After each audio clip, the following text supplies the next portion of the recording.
Hello everyone, I'm looking at Uncharted 4: A Thief's End. So this is the final installment so far in the Uncharted series. It's so interesting how this game has come to be, essentially, over the years. It's really interesting how this was kind of the only PS4 game for Uncharted. I definitely think it was almost a launch game or close to launch. So this is definitely one of the games that people wanted to play it on launch. Or near launch, rather. What's also interesting about it generally is that it's actually very large. It's about 60 gigabytes, and I guess it kind of shows because, ever since I remember with Uncharted 3, there was a little documentary about how they did the ocean physics and how there's completely random water waves, which I found really interesting and impressive. And of course, they reuse that in this. In this part of the game, especially in the opening sequence. I think just generally on that part, though, what I do have to say about this version of Uncharted, I really put it off for many, many years to play this, and I only played it recently, mainly because, once a trilogy kind of goes through, you kind of think they're kind of done, and so I kind of thought of this as, they're just making this for the PS4 crowd or for Naughty Dog to stay relevant. I kind of saw this as a weird kind of installment where, if you want to end this series, you kind of reuse a lot of things and just kind of, self-congratulate yourself. Similar to something like Metal Gear Solid 4, where it's like, this is kind of an homage to past Metal Gear games rather than a decent and new, fresh Metal Gear game. And that's what I thought this game was going to be. But I'm pleasantly surprised it actually keeps things relatively interesting. And it kind of made me realize, the classic stories about, South Africa or Shambhala in Tibet and all these hidden cities and places, they kind of ran out of the source material and at this point made their own thing, I think. It is based on real history. It's based on, Captain Avery, at least I'm assuming that's real history, who was one of the most famous pirates in history. But I've never seen a treasure pirate hunting-esque story where it was based around essentially the main area being off the coast of Madagascar. Spoilers is where they kind of end up eventually. It is funny, though, that the basic premise for this game and how it unfolds is that, Drake and, his team end up going to one location, which is where the treasure is buried, which is only there to reveal a map to the real location, which again reveals the location to another location, and there's a giant goose chase until they finally find it by the end of the game. And I guess just on that point, the past Uncharted games, they're really good at showing the grandeur and the big reveal of all this treasure and gold, and that's kind of really not the point in this game, which I guess is like acceptable, but they just kind of skimmed over it entirely because of the conflict at the end between the two kinds of characters and whatnot. And so in this game, again, we have a lot of things that kind of reach their conclusion. We have returning characters like Elena and Sully. Drake is already married to Elena at this point, but she ends up in the adventure anyway. And they even a little prologue where it shows potentially the future of the Uncharted series, which I found was kind of interesting. You now have this character Wraith, who is essentially, they're funding their expeditions and trying to find this pirate gold for himself as well as cutting them in. The world, the adventure takes you around the world from, Panama to Scotland to Madagascar. To the urban city of I assume is New York or something. One of the big differences in this game is that Drake is looking for his long lost brother Samuel Drake, and you even learn that Drake's even last name is actually Morgan and completely borrowed from Sir Francis Drake entirely. Based on their treasure hunting stories, you find about the history of Drake's mother and father, as well as his brother, obviously, and kind of the context for why he wanted to become a treasure hunter in the first place. It wasn't really explained why he has such an interest in history. I think that's just because his mother was a very, one of the best historians or something along those lines, but it doesn't really show how Drake actually, kind of gets into that position. It does show him, though, growing up in the orphanage and how he has to deal with everything, and how his brother is kind of this misanthrope who tends to essentially, ride a motorcycle and, just steal stuff and rob stuff, and they've been hardened out, and their parents are basically out of the picture, and they're just trying to survive. And then it skips, of course, back to the modern day where, Sam and Drake are trying to either reconnect and go treasure hunting and whatnot. The one thing I think, need to complain about this game is that there are just a lot of cutscenes. I know people tend to joke about Sony making movie games like, God of War and whatever, or like Horizon, but in those games, like, all the story walking components are like in the beginning. I felt like this was an actual movie game because the amount of, like, about half the campaign is like you're learning basic stealth mechanics, you're learning basic climbing mechanics, your basic shooting mechanics, and it's only by the half point of the game where you end up in the final, like, island, the final location, in which you just actually have consistent combat and exploration, and then cutscenes, which I think should be a 3 to 3 to 3 or 1 to 3 ratio. But in the first half of the entire campaign, it is just wordy, quirky dialogue, which is, the dialogue in these games is actually pretty good, pretty decent. It feels like a proper book, a proper adventure. It doesn't feel like there's a lot of forced tones or messages or themes. It's just about these two brothers and honestly how they relate to each other and bond. And it actually was refreshingly nice because it wasn't trying to convince the player of anything. It was like, hey, here's this story, and it makes me realize how rare that is nowadays, where we just can't enjoy a really interesting story and character development. But yeah, I know there's like one combat sequence in the beginning which turns out to be actually like a false memory or something, and it just really rubs me wrong, where even I'm sitting there and I'm just mostly listening to dialogue and moving my character, and it really is not fun. And I know people like rag on people like Kojima for making games where there's a lot of cutscenes, but at least those cutscenes feel like part of the game, and it drops you into the combat, very quickly after that, or it at least loosens up by, the midpoint where, or at least a quarter point where it's like, okay, now you have to actually play the game and find out all the weird mechanics. And Kojima's very good about making weird contextual things, like, okay, here's a crocodile head that lets you swim around with the crocodiles, or, in Uncharted, the mechanics are very much, like any other normal game. You have shooting and jumping and all that stuff, and it is very good, but it's also, kind of simple in a way. I think what's a great addition, though, to this game, I laugh because it's very iconic of this generation of games where everyone gets a grappling hook, and now Drake has a grappling hook. But it's really fun to swing on it and shoot while in midair. It feels very, very good. It's something I always appreciate about the past titles, especially a thing I noticed with Uncharted 2 is that when Jake jumps through the air, he can also shoot, and it feels very fluid despite it being kind of clunky. It feels like a lot of fun. I think I should mention on that point, and again, there's only so much fun you can have with platforming without the predictable, oh, the bridge is going to break or this is going to break and whatever. But I should mention this, that Uncharted 4 has obviously a multiplayer mode. I know the previous ones did as well. I never really played them, though, because PSN was not something that I was really into, I think, or the games themselves where I was really into their multiplayer. But Uncharted 4, there are still people playing this today, and I was very surprised by that. It's interesting, they have a series of, obviously multiplayer competitive things, but also a lot of cooperative modes, which is called, I was literally just looking at it, I forget what it's called, like Heist or Horde or something, where you fight waves of enemies together. And it's very fun, but it's also very, like, crazy and fantastical. Like, if you make it to the top wave, you're fighting this ghost pirate of Captain Avery, and he has these flintlock pistols and teleports around with this purple sheen, and it's very modern game-esque, where there's no nuance, it's just this wacky, cool kind of thing. And again, like, Uncharted's gameplay is fine, but I found that actually the competitive mode to be really or rather the cooperative mode to be really difficult. The NPCs were just really, really just kind of overzealously hard to beat.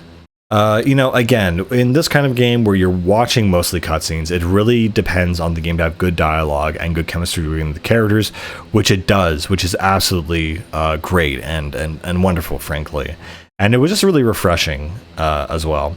That being said, I've always contended that ever since Uncharted 1, these are movie games in themselves, in the sense that you play them once and you're really not going to play them again. There's nothing really interesting or of import really in these games, except that it's a nice casual distraction. It's a fun little thing, and there's not a lot of heavy thinking. You just have fun characters doing fun things, and it's almost like a Marvel movie. You consume it once, but you're not going to go back and have a thought-provoking moment or something. But yeah. However, that being said, this definitely, as I just said, this is way more movie game, or way more movie than game, than the previous titles, and it's a little bit jarring in that sense, but overall a good experience, I would say. This is a solid 7 out of 10, I think what a lot of people didn't like about this game was the inclusion of Nadine Ross, one of the main villains. She's just this, buff black lady who is, she's so cool and she's so tough, and she feels kind of forced. Wraith, by comparison, is a much more interesting villain because his whole motivation is based around the fact that he never gets the credit. He has all the wealth and all the success, compared to Drake, but he doesn't have the actual glory and what Drake actually has, which is the aptitude and carefree attitude and whatever. And Nadine is there just to be like the muscle, basically. So her motivations are very just practical, and her kind of, edging along with Wraith is somewhat interesting, but it just feels like she's just a negative attitude character, and she doesn't even die. Spoilers. It's pretty shocking because I believe in the movie, which brings us to the other point where when I watched the Uncharted movie, I really liked it. I thought, oh wow, this movie rather, I don't need to know or think that this is based on a video game because it can stand on its own. And from the disastrous, history of video game to movie adaptations, that's definitely a good thing. Where a game can survive on, a movie can survive on itself, I consider that a big check mark.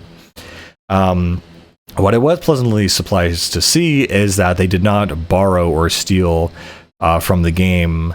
That one specific scene where they have the helicopters airlifting the pirate ships out of the cove, I thought that was super cool, and I was glad to see that wasn't in the game, because I want something more interesting or different, and just to have a direct adaptation would be really kind of lame.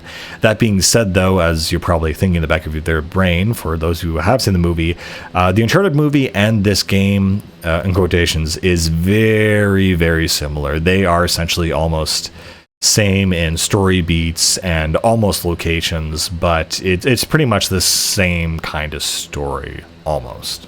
I also really liked the grappling mechanic, because usually when I jump to something, I always jump right to where I need to be. There were only 2 or 3 times where I misjumped and I jumped to something I did not intend to and died, and it was extremely frustrating. I really liked exploring a lot of the levels, even though a lot of people were going with some open world sections, in this era. There was kind of an open world-ish section where you could go off the beaten path, but not by too much. And I really prefer that linear kind of game design that I'm used to in older games, because, again, Uncharted itself, of course, is a game based around linear kind of mission designs. It's just telling you a one sort of story rather than a whole world. A movie is like that, and I kind of enjoy it because, again, the writing here is good, the characters are good, and it's nice. I guess about the combat, I should have talked about that. You get a pretty good array of different kind of weapons. Of course, they've been working on these games for almost a decade, ever since Uncharted 1, and so you have multiple kinds of assault rifles, different kinds of pistols, different kinds of shotguns. The grenades are really cool. I have to say, though, I've been looking at different kinds of explosions in games, and the explosions in Uncharted 4, compared to even Uncharted 3, are just amazing. They're just, I think they're really, really cool, because it has a bunch of, this cloud and fire and debris go up, and you see explosions all the time in video games. When you see one done well, you do take notice. I also like how, when Drake usually goes to each location, he has a different kind of outfit. There's a different style, a different theme. There's a lot of really cool things where the main theme of the treasure game, or of the game rather, is based around Christian iconography, which is something you don't usually see.